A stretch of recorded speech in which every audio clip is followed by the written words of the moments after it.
I'm Asa, we're recording and all yours. Fantastic. So we are talking about sexual orientation, sexuality, as one of our social identities. And we're going to get right into it because I think we had started a conversation in the office at one point where, do you remember how it went? Like, it was at one point where you said, where it was like something about like straight. It was like, oh, you're like, no. I think it was talking about how do we talk about sexuality without centering heterosexuality. Okay, is that what it was? I think so. I think it was something around that. And then I feel like the conversation delved into you doing drag at one point. And then it came back out of that. Because I know Dre was also there, right? Dre was also there. Corin was there. Yeah, I think it was that semi-OG programming team, like last year's OG programming team. And I think we were talking about decentering heterosexuality when talking about other sexualities. When talking about sexuality, period. Yeah. I think at one point, though, there was like something where I responded in a particular way, and I think I responded in a particular way where it was like, and I did like one of those. Do you remember this? I don't. No. Oh, shoot. Okay. I feel like there's like specific context that I'm trying to remember, but it's not coming up. Well, so I do remember this. I do remember one I don't know if that's what you're referring to. I do remember like one conversation where like, so all three of the people that you were talking to, like, identify as non-heterosexual humans, right? And well, there we go, centering heterosexuality again, but identify as queer. And I think at one point you were like, well, but I guess that I feel that way because, you know, when you're queer, you something, and all of us were like, you're mansplaining, you're straight-splaining, not stop. And then that conversation went somewhere, and it went somewhere real good because you were like, I think you had like a moment of clarity, and you were like, oh my God, I just did that. I totally just tried to explain internalized homophobia to the three of you. Yeah. And you were like literally sitting in front of me. Yeah. And I know who you are, and I just tried to do that. And then that conversation went somewhere, but I think that conversation went into toxic masculinity. We've had so many good conversations that I'm like not sure which one I'm referring to now. So what do you remember from that conversation you're talking about? So I think one of the things was there's one of the things that I remember that I kind of wanted to explore was, and I think I had a little bit of a further conversation with Dre about this as well, about kind of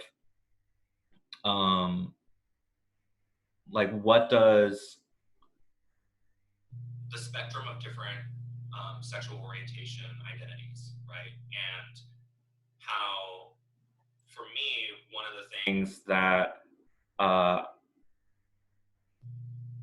always had as somebody who in high school, like I was in GSAs and like hanging out with a bunch of queer folk, and then like, but then being straight.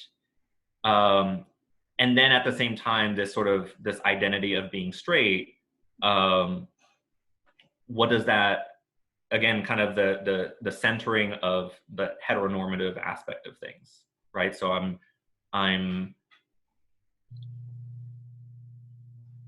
actually don't know what I'm getting at exactly right now here, but I think I'm wondering sort of even in my own identity,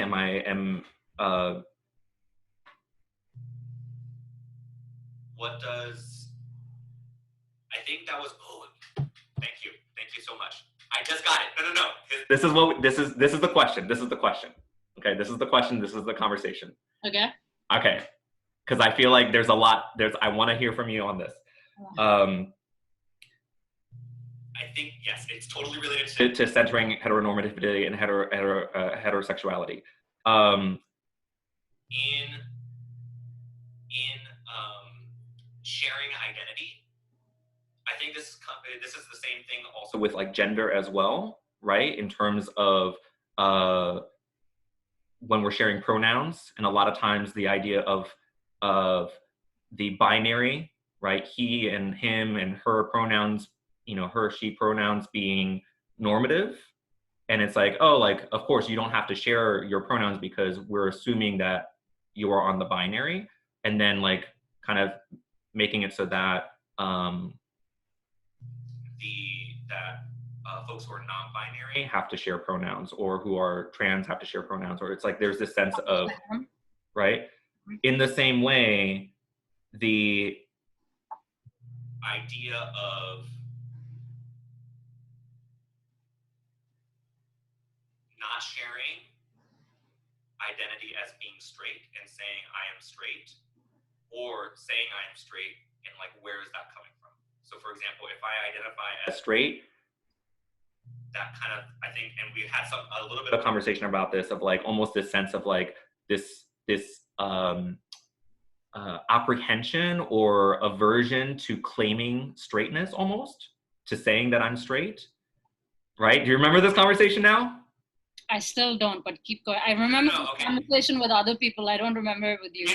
But I remember you bringing it up with other people. Like I remember now that you told me about other conversations you've had with other folks, where it's like the sense of, if somebody thinks that I am queer, if somebody thinks that I am not straight, do I inform that or do I not, right?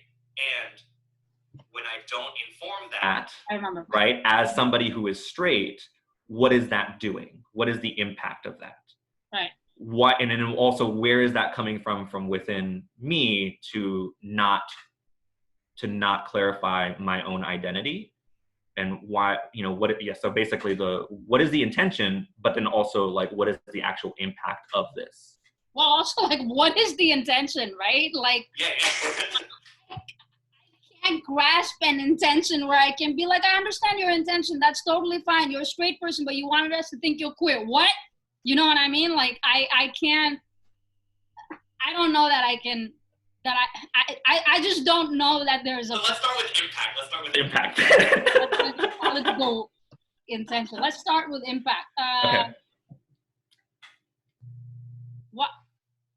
Let me ask you, like, are there spaces in which you do that? So I think,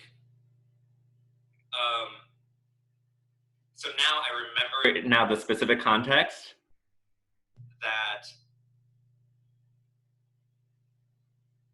I think there's been a couple of times when you have kind of joked around not joked around my identity, like that sounds bad, but like in the sense of like, oh, like the like, be more cis and things like that.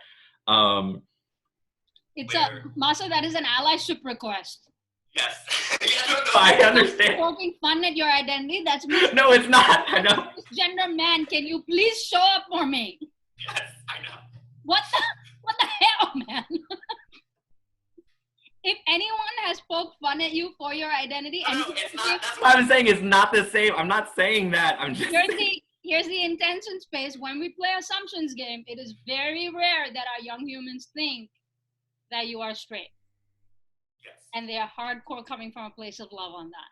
Yes, absolutely. Right. And so I think in those spaces, obviously, then it's like I would come out as like, I am straight. And at the same time, I think at different points in time, I have definitely been in that space of like, almost like as if, I will say, so this is in fun a little bit. There have been a few times, obviously, more than a few times, let's be real, more than a few times where I have said, I'm straight, and then there's a crowd response of like, inevitably.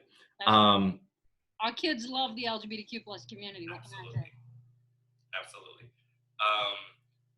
But yeah, no, I think that is something that I've definitely done before, of being in a space of not clarifying. And I think at different points in my life, I feel like I've also potentially been uncertain. So I think it depends, because like I think at different points it was coming from so I think we had a little bit of this conversation in regards to gender as well, right? Mm-hmm. But like I think at different points in my life, I've definitely come from a place of guilt, right? Like that guilt privilege combination of like that straight guilt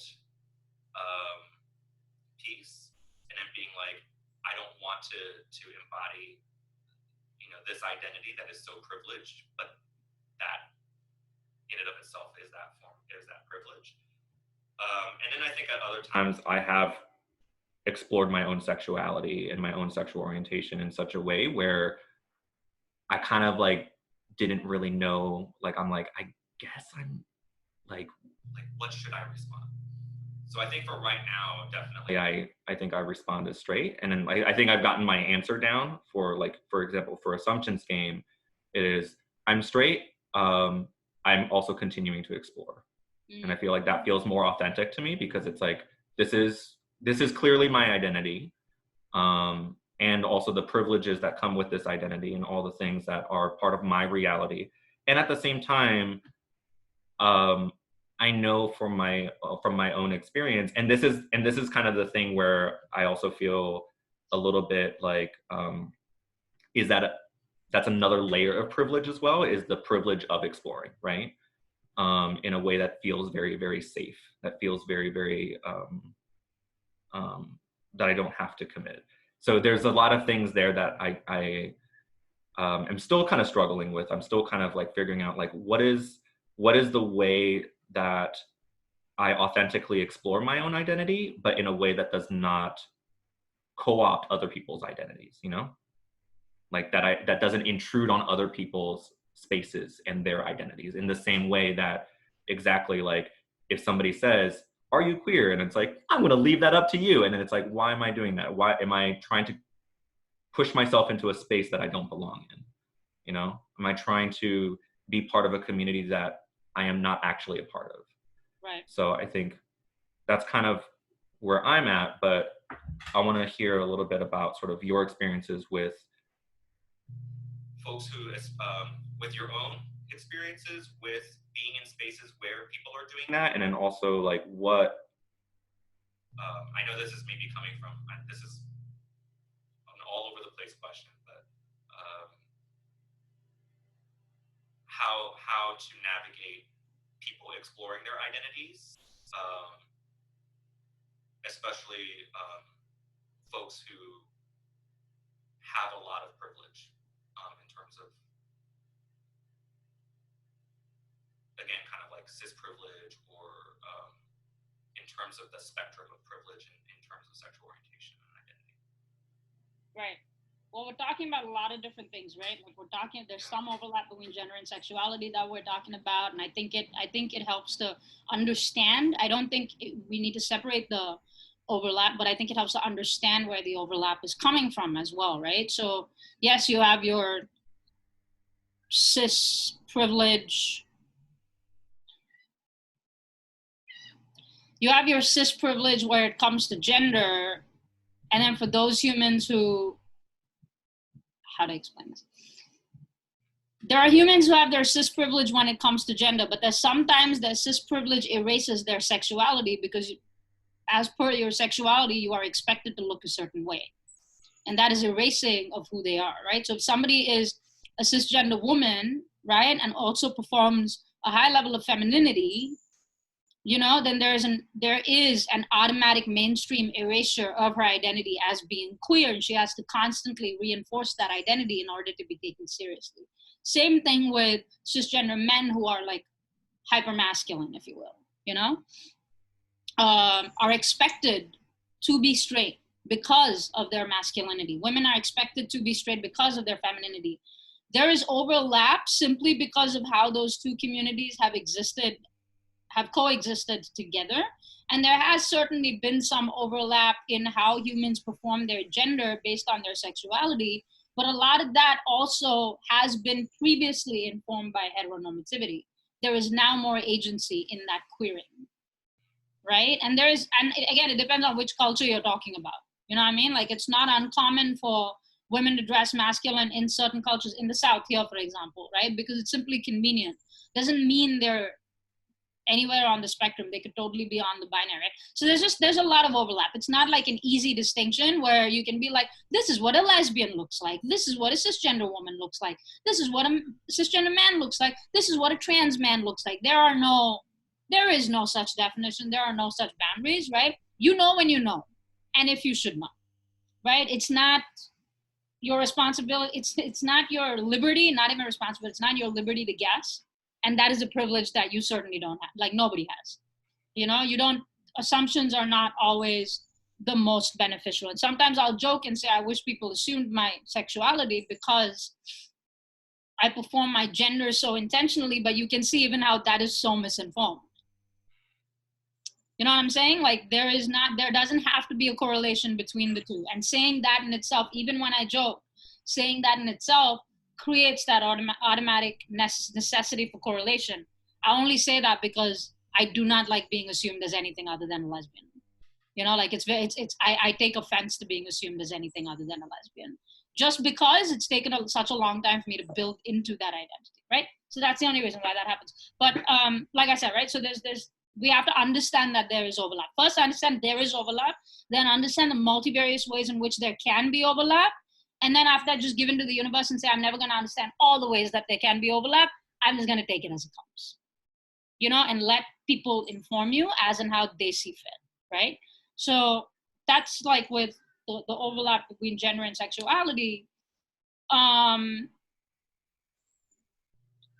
where I think, so I'm a huge fan of exploration. Okay, where gender and sexuality is concerned, let me be clear, right? I'm a huge fan of exploration where gender and sexuality is concerned because those are on a spectrum, right? Do I believe everything is on a spectrum? Yes, but there is nuance around those conversations too. So we will stick to the topic at hand, right? So where sexuality is concerned, especially, I do think that we are raised, I mean, significantly, I even think that the biggest advocates of the LGBTQ plus community, or sometimes even humans within the LGBTQ plus community, don't necessarily raise their children gender neutral, pronouns neutral, performance neutral, you know, sexuality neutral even, right? And like there's a little bit of discomfort talking about that because we're talking about children, but the messages that our young humans receive at a young age is so important to how it informs their sexuality, right? And so if there is this, even within the LGBTQ plus community, you can create binaries. You know what I mean? Like there can be binaries like, again, right? Like 2 mothers, 2 fathers. That's still a binary. You know, that's still a binary of both sexuality and gender that you're creating for young humans. So now they believe you can have man and woman, you can have man and man, and you can have woman and woman. That's still restrictive because it's only 3, and there are so many other genders out there. You know, there are so many people who have different sexualities as well as different permutations and combinations of partnership. That's what I'm looking for. Of partnership, right? Partnership might not just be with a single other human. Partnership might not be with a single other human of the same gender at one point and continue to be at that same point for the rest of their lives. You know, so there's just so many different things. It's easy to get caught up in any sort of normativity because when we feel like when we're able to provide that structure, it's just easier to teach, right? And there is harm in that, but there is no fault in that, right? So you're essentially restricting your young humans' worldview, but you're not coming from a place of I don't want them to know anything else. You're just doing whatever you see best, whatever you know best, right? If you are two women parenting a child, you know, and you're both identify as lesbians, that in itself is probably a new concept for you because you might not have been raised in a family like that. If you're raised in like a heterosexual family, you are already just trying to create structure and constructs for your own life, you know? So how do you do that for another young human? Anyway, so like that said, when we're thinking about that exploration space, I think the most difficult part about it is, for me personally, when humans are exploring, is how expendable some identities are in that exploration. You know, it's how hurtful the usage of some identities can be in that exploration. It is not a respectful exploration, right? It is a co-opting exploration. It is a culturally appropriative exploration. Culturally, as in like in maybe those are not the right words, right? Like it's a co-opting exploration. Let me not say culturally appropriate. I think it gives a different message. I'm so sorry. Just give me 1 second. It is about to storm outside, and I think my pup knows it's about to storm outside, so she was freaking out outside. She did not want to stay there any longer. Squashy, yeah. So it feels akin to cultural appropriation. I'm saying this for myself, okay?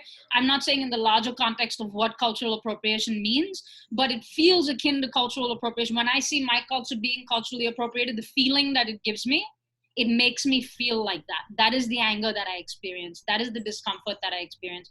That is like the, what are you doing? You know, like that feeling that I experience, right? So that disposability when you are exploring is what is like high level problematic, like mad problematic. We're stating like one level. There are many levels on which it can be troubling, right? I'm stating like one level, like highest level, right?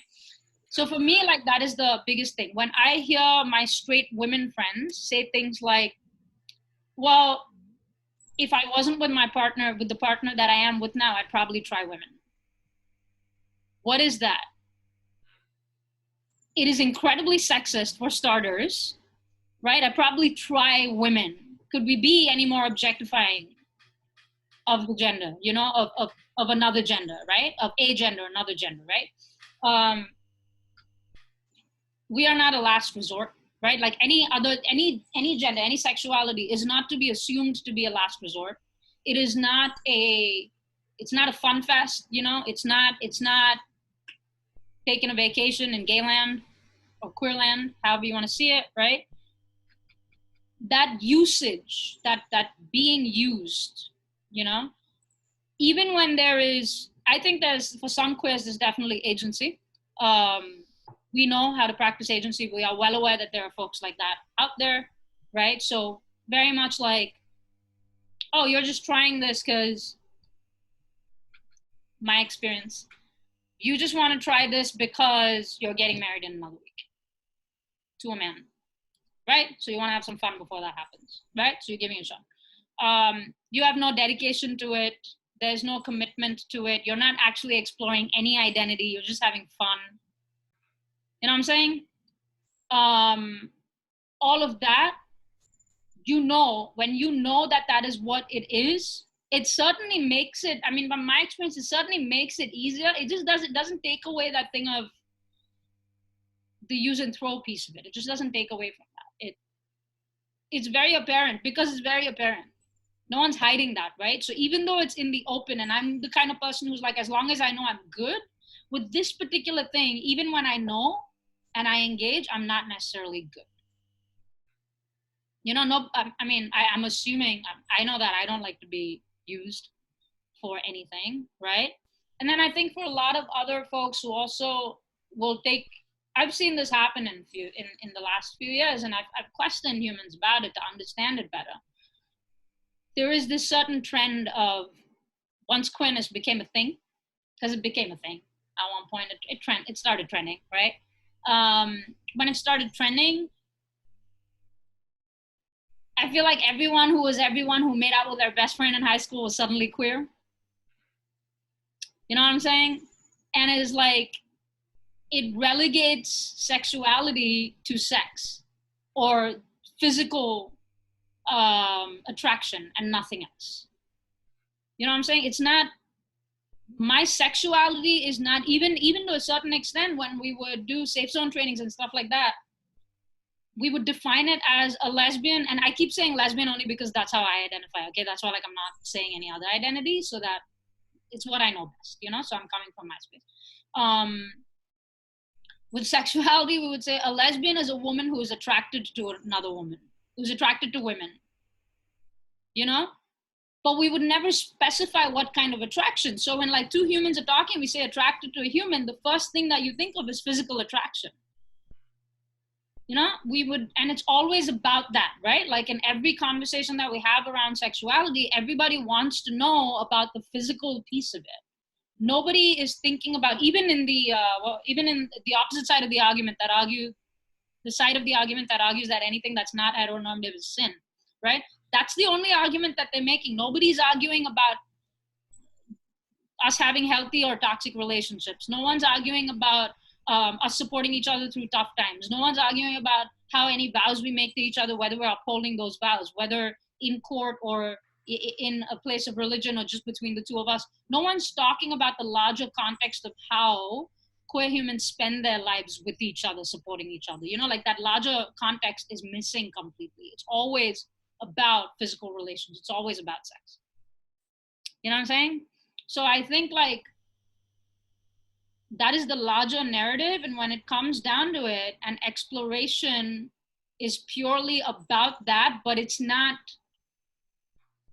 which again is okay. It's totally okay to explore physical relations with any gender. I just think there's a huge respect component and there's a systemic power component too.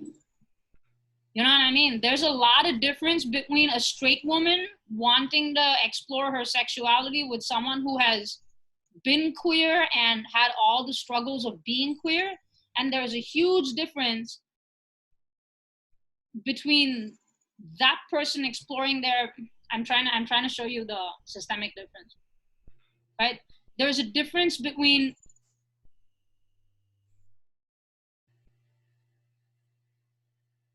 there's a power differential between that exploration coming from a majority community to a minority community, as opposed to coming from a minority community to a majority community. Yeah. Do you see what I'm saying?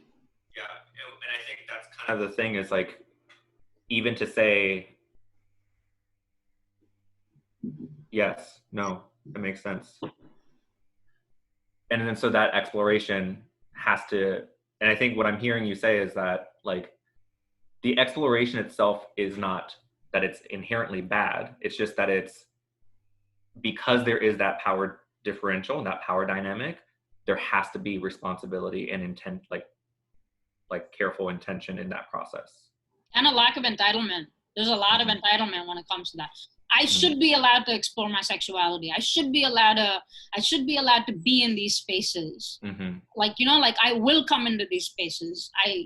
You have to hold space for me. I'm exploring my identity. Yeah.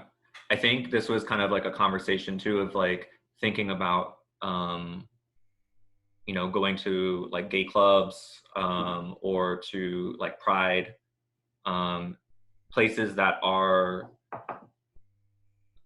meant to hold space for queer community, and then straight folks coming in and having that sense of, well, this is mine now. Correct. Yeah. Correct. So it's that, again, it's that co-opting. And I think that's what I mean by like co-opting the label as well, is just because you had one experience one time with one person who I don't even know if you treated respectfully, and now because the label is cool, you want to take it. It's that taking that is a problem. You know, it's colonial. It's that taking that's a problem. Like I have every right. It's like how I was explaining to our young humans. I told them for Pride, right? So they were asking this awesome question. They asked me, Jaden, I think, asked me during Anytime Institute, Sam, is it wrong for me as a straight person to go to Pride? Right. And then one of our other young humans responded, before I responded, no, I'm straight. I totally go to Pride. Of course it's okay for you to go. I want to be there and celebrate my friends, right? So she started with that. I want to be there to celebrate my friends. Of course it's okay for me to go. Like, why shouldn't I be there? And I was like, so let's pause for a second and think about what you're saying right now, right? You want to be there to celebrate your friends. Why shouldn't you be there? Is it about your friends? Or is it about you being there? You know, and she was like, no, of course it's about my friends. And I was like, but like, I want to celebrate with them. And I said, yeah, I completely understand what you're saying. But for example, let's say it's my birthday. You want to celebrate me, right? Because it's my birthday. And she goes, yeah, of course. And I was like, but are you going to come to my birthday party if I don't invite you? Mm. And she was like, oh, okay, that makes sense. And I'm like, right. You can want to celebrate me as much as you want, but if I don't want you in my space, you shouldn't be there. Yeah. You know, so I think it's a lot of like that piece of it too. This is a really complicated conversation, you know, like I don't want to, exploration is a good thing. Like it's, that's the, but there is so much nuance around it, you know, and you have to understand the feelings of humans who have been doing this for a long time and have struggled to get there too. So, for example, humans who come out to their families and have a very positive experience coming out to their families, right? There's privilege in that. Mm. You know, how many of our folks do you know who've had positive experiences coming out to their families who hardcore recognize that privilege and say, I had a very privileged experience. My family did not have a problem with it at all. They completely accepted me. It doesn't reduce their coming out experience. It just says, I get that that's not the experience that everybody has. Mm. That's respect. Mm-hmm. They're not any less queer than me because they had a positive coming out experience. You know, it doesn't invalidate anybody's queerness. It just sets privilege at the forefront. You know, I was going to say it just sets privilege straight. That's why I paused. You know what I'm saying? So like, yeah. But if those same people are like, no, I should be a part of the conversation on how difficult it is for parents, for people, for humans to come out to their parents, despite the fact that I had a positive experience. Then it's like, fam, if you haven't been there, you can't understand this. You know, so listen and learn. Take the lesson, but listen and learn. Like, why are you actively engaging in a conversation that you have no experience in? You know, and they might have had like friends who've had experiences or other community who've had experiences and so on and so forth. So they're certainly welcome to share those perspectives. But if they're trying to come from a place of like firsthand authority on how difficult it is to come out, there's misgivings in that. You know what I'm saying? So same thing with, there are just levels to which you explore your identity, and I think it can be done in a very respectful way. But it's when you think you are entitled, I mean, you are essentially saying you're entitled to somebody's body. That's never okay. You know, so like that entitlement ruins it. It's the same thing, like if you bring it back to why I was saying cultural appropriation. You know, if you bring it back to cultural appropriation, the reason why I'm saying that is because in the same vein, I don't have a problem with people. Okay, wait, that's not right. The problem that I have with certain communities practicing yoga and like doing certain things and speaking from a certain place and like trying to engage in conversations with me in my language, and then when I don't understand what they're saying because they're saying it wrong, asking me if I speak that language, you know, there is a lot of that entitlement that comes into play. It's that entitlement piece that is so problematic for me, which says, no, this is what I want, I will get it. And you don't have a choice in it. You know, so like I think that's why it's hard for me with that. I think again, exploration is totally possible. I just think it's difficult when there is that sense of entitlement to others' lives and others' struggles and others' spaces. No, I think the analogy to cultural appropriation and like colonizing makes a lot of sense in the. It's not a fully accurate analogy, okay? That's why that's how I feel. It's coming from my but I think it does resonate in the sense that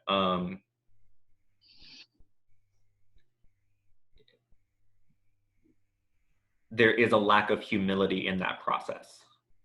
Right. Like I think there's definitely some key elements, and I think a key piece is that sense of care and concern and humility in that process, and how to engage in. So I think this ends up, for me, I'm thinking of this in like a larger context too, of like how do I engage in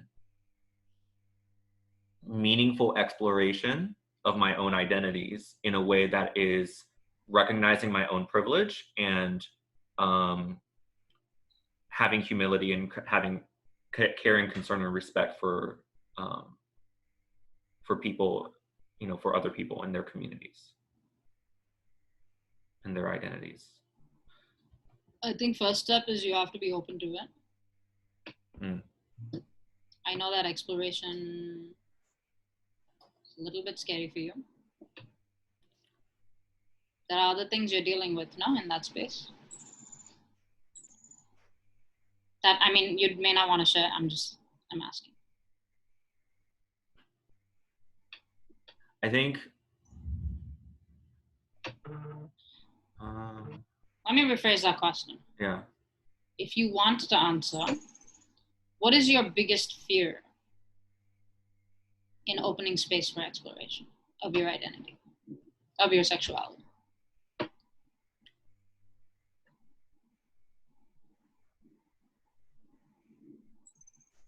I think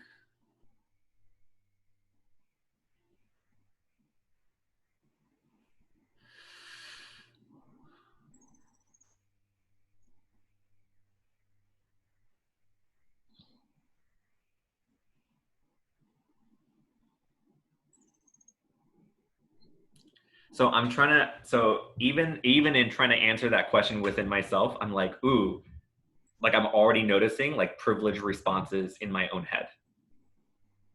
Like so one of them is,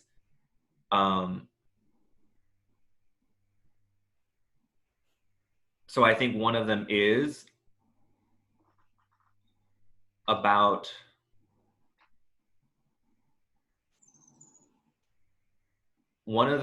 definitely coming from a place of like guilt, right? Of this sense of like, I don't want to hurt other people. I don't want to intrude on other people's spaces. And then at the same time, that in and of itself is something that is a privileged perspective. Also very outside of you. I want to know, what is your internal conflict with exploring your sexuality?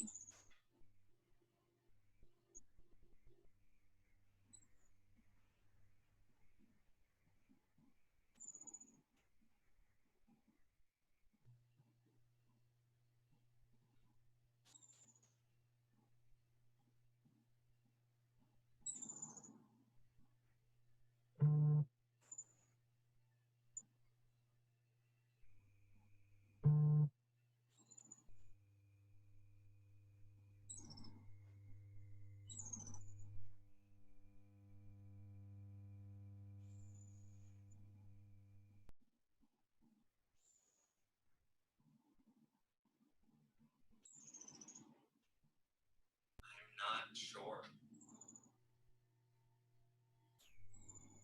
Okay. I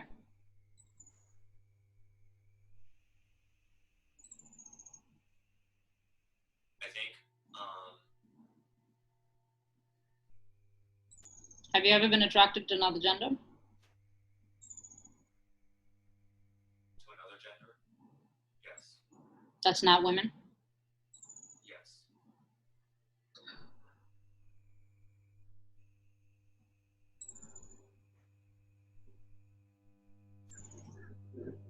Was there anything else that came with that attraction?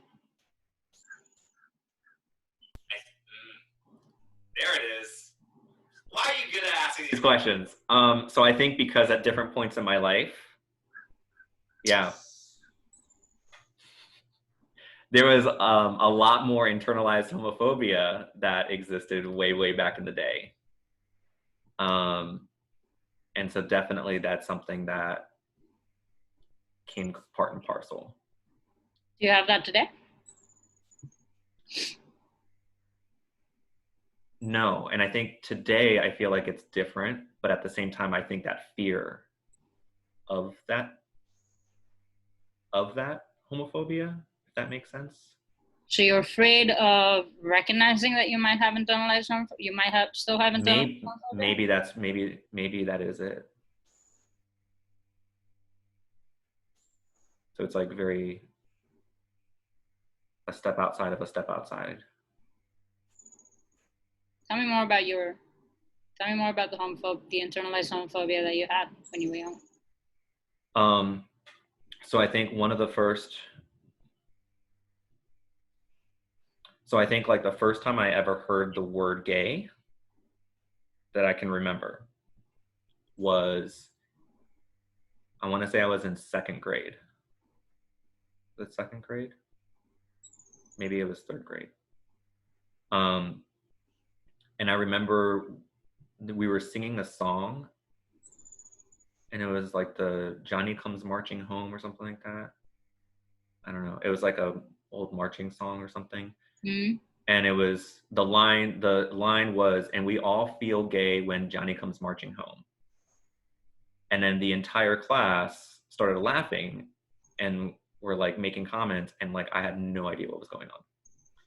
But like it was one of those things where I was like, okay, like I heard this word, and then I heard, you know, people were like snickering at it. So there's like, again, like that negative. Jesus, second grade. I know, yeah. And then I remember in fourth grade, basically my best friend in fourth grade, he and I were super, super close. And then I remember toward the end of the year, the school year, I was standing in line at lunch, and then people were talking crap about him and were saying like, oh, he's gay, blah, blah, blah, blah, blah, and like all this stuff. And so again, it was one of those things where I think I still did not know what it meant, but it was this sense of like, because they were speaking so negatively and were like so just like, you know, were like detesting him. And it was like that is literally the definition, right? Like this fear of being or being associated with, you know. And so even before knowing what it meant, I was like, oh, I can't be friends with him anymore. Wow. So like literally, like there's actually like a lot of my close meaningful friendships were like throughout my growing up. It's definitely like a lot of pain and hurt that I've caused, where I was acting out, manifesting that homophobia in a very, very real way. So yeah. I think like maybe when I was in seventh grade, I feel, you know, I have a pretty, you know, my memory. So like I'm trying to put the timeline together, right? I think it was like seventh-ish grade. Okay. One of my cousins from Bombay, is my eldest cousin, was sitting together and watching TV, and there are these two music channels, Channel V and MTV. Okay. We didn't have like VH1 and stuff yet, right? So watching Channel V, and this Hindi song comes up, but it's like a Hindi pop album song. So it's not like Bollywood, but it's Hindi pop. And there's this artist, and her name is Falguni Pathak, and she is very masculine performing woman, you know, like very like boyish haircut, masculine performing, blah blah all that. But her I would say her music style is folk, right? I don't know exactly what type of folk, but folk. Okay, so it's subculture. And she's very masculine performing, so like so much like I totally like related, okay, because she would be wearing like always baggy jeans or baggy pants, and like she wear a shirt but she wear a jacket over it. In every one of her videos she's always wearing like a track jacket, right? And she had like the short hair and stuff. And so we're sitting and watching these videos, and my cousin goes, and I love this woman, okay, I love my cousin, she's very supportive of me now, but she said, I don't even know if she remembers saying this, she goes, so sick, man, she goes, right? And I was like, what happened? And she's like, look at her, such a lesbian, that's so sick, she says, right? And I'm like, how do you know? And she's like, it's my nickname, they call me it's so obvious, look at her, you know. And I was like, I was like, okay, so why is that? I knew what lesbian meant, okay, so I was like, why is that sick? And she was like, yuck, it's just so disgusting, that's it. And I never said, and I was like, oh, okay. After that, Lesbians, yuck, that's just so disgusting. Like my mentality to exactly like what you said, right? Because people of influence in your sphere of influence felt that way about him, your friend, you felt that way about him. Same way, because my cousin, who I loved so much, she's my eldest cousin, all of that is an admiration, right? 16 years older than me, all of that. Because she said that, I was also like, yuck, they're so disgusting. Until I recognized my own sexuality. Once I recognized my own sexuality, I was like, nope, this is awesome. This is everything. Yeah, I never had doubt about that. But until then, I think I grew out of it in a little while, but I was in middle school. So I think like I got to high schoolish and then I grew out of that mentality, but I clearly remember that. So legit, man, like no matter what part of the world you're in, like some behaviors are just across the globe, you know? They're just across the spectrum. Right? Yeah. I see that. Yeah, I think like definitely with friends and stuff, there was definitely a lot of weird stuff that happened when I was a kid. You know, like I tried really hard to, like, I was never interested in boys. Like I've just never been interested in, no, right?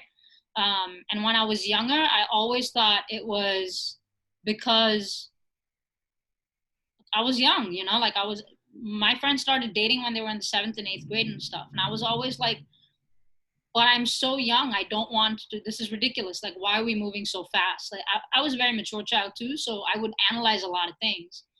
Also, I couldn't understand how people who had grown up together were dating because we were such a close family. We were like, the boys were always my brothers to me. You know, and clearly like that is not everybody's perspective, but that's what I thought then. I was like, why, how are y'all dating? That's so gross. Which again, judgmental on my part, so not cool, right? But I wasn't thinking about being judgmental. I was just grossed out, right? But they were all like dating each other and stuff. And I remember this one time I had a male best friend, right? We were very close and we had grown up together, like I said.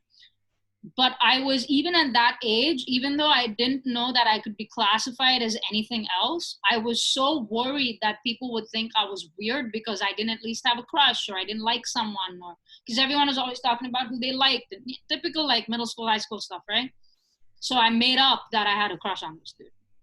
And I had no feelings for him at all. And then things just got mad weird, and it's so weird to even talk about it. It's so gross to even talk about it. Things just got really weird, and we never like regained our friendship after that. You know, in the following years, as he approached high school, he turned out to be a total douche. So I don't feel bad about it, but I'm just saying, my part, I was also a total jerk because of that. But I was so worried. And I look back now, and I'm looking back like what, 22 years ago this happened. 22 years ago this happened. Now I couldn't give a crap. But like then it mattered to me. It matters to you what your friend circle thinks. Like those are your people, those are your support systems, you know? Which is why I'm saying it's really important how we talk about gender from the beginning. How we talk about sexuality from the beginning. You know? So yeah. So you don't know if you have that internalized homophobia anymore? So this is going to be some self-reflection time. So I'm definitely going to explore that because I think it's definitely something that I think like based on that question of like the fear of exploring that, and almost it's more like the fear of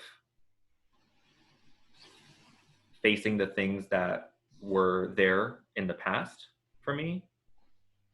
Because now I'm kind of thinking like, I wonder, like, have I really processed that? Have I really unpacked all of this? I think in a lot of ways, yes, like, you know, there's been a lot, like I've changed over time, obviously, but changing is not the same thing as necessarily processing and unpacking and like really understanding. So I'm going to shut this door real quick, and then I have a question. I have a closing question for you, okay? Because we're almost at time. Yep. Sorry, water's coming into my house. It is pouring. Storm. It's pouring out. Yeah, it's storming out. You have been, for the last 3 years. You've been with CTB since 2017? Yes. So for the last 3 years and change, Mm-hmm. you have been significantly surrounded by queer humans. Does it ever worry you that potentially not processing that fear, which you may choose or choose not to process even after this conversation, could manifest in your behaviors toward them?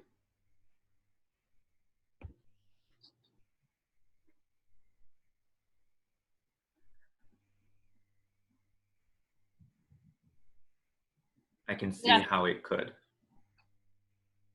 You can see how it could? I could see how it could. And I don't know regardless of causality. Mm. I know that regardless, you know what? It's not even, I almost feel like it's like not even a causality thing, but it's like more so just, I know that there's more to unpack. So actually, I'm not even sure that it's a, oh, this is a possibility. I feel like no matter what, there's so much more to unpack constantly to regardless of exploring my own identity. I think exploring my own experiences with sexual orientation and homophobia and heterosexism, that in and of itself is an ongoing process. And I feel like if I'm not doing that work, then yes, that definitely impacts. And I think that that manifests in the form of, we're talking about at the beginning of like hetero explaining queerness, straight planning stuff. Yeah. No, I think you make a great point. Regardless of whether you explore your own identity or not, I think especially in the work that we do, it is highly important that you explore your heterosexism, your heterosexism, you know, cissexism, so on and so forth, and how it manifests in the work that we do. Because regardless of whether you're exploring your identity, even if you had explored, even if you were concrete on, you know, like solid on the fact that I am a heterosexual cisgender man, and you had no intention of exploring, there is still work to be done in that space. It doesn't simply because you identify this one way, or rather even more so because you identify this one way, it is important to be doing that, the work on that. So. Yeah. So no, yeah, I think that changes the answer for me. So yeah. Right. Yeah. I did not see this conversation going here. No. How do you feel? Sexuality, and I feel like we have explored some heavenly levels of nuance in this conversation. I support it. I'm glad we're doing this. Right, same. Thank you for being part of my journey and for letting me be part of yours. Like I told you, bro, I'm driving. Get in the vroom, vroom, vroom. Get in the passenger seat. Yeah. Well, thank you. Appreciate it. Those are some fantastic questions. I always enjoy these conversations. Thank you. Appreciate it. All right. I'm gonna stop recording before we carry on, okay? Okay. Bye.